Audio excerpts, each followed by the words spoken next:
Hi everyone. তো আজকে হঠাৎ দেখি মামা মামি এসছে। যেহেতু মামির ফোন খারাপ হয়ে গেছে সেই কারণে অনেক দিন মামির সাথে কথা হয়নি আর দেখাও হয়নি। সত্যি বলতে মামির সাথে যখন আমার প্রথম দেখা হয় তখন মনেই হয় যে অচেনা কেউ।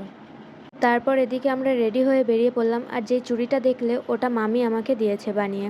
তো যখনই মামার বাড়ি যাই বা মামি এরকম আসে আমাদের বাড়ি তখন এরকম ছোট ছোট গিফট আমাকে দিতেই থাকে। তারপরে দেখো চলে গেলাম ক্যাফে। ক্যাফে গিয়ে আমরা তিনজনা 3 কাপ চা নিয়ে নিয়েছিলাম আর নিয়েছিলাম 1 প্লেট পকোড়া।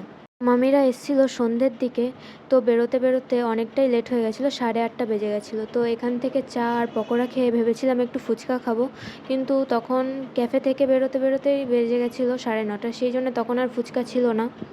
পর আমরা এখান থেকে চলে গিয়েছিলাম মেদিয়াবাদে। তো ওখানে দেখলাম ঘুগনি বিক্রি হচ্ছে, তো মামি বলল চল মাম ঘুগনি খাই, সেই জন্যে আমি আর মামি দুইজনে 1 প্লেট করে ঘুগনি নিয়ে নিয়েছিলাম। তো তারপর আমরা ওখানে বসে বসে ঘুগনি খাচ্ছিলাম, তখনই দেখি বাড়ি থেকে ফোন করছে, যেহেতু রাত হয়ে যাচ্ছিলো সেই জন্যে। তারপরে ওখান থেকে ঘুগনি খেয়ে চলে আসলাম বাড়িতে। বাড়িতে না, সরি, গিয়েছিলাম মাসির বাড়ি।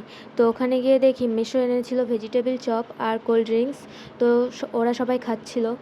কুকু আমাকে বলছে চল জুক্কা একটু চেস করে খাই। তো আমরা তো ছোটোবেলায় জানতামই না চেসটা কী জিনিস।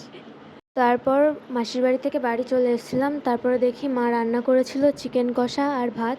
তো আমরা রাতে ডিনারটা কমপ্লিট করি। দেখা হচ্ছে নেক্সট ভিডিওতে।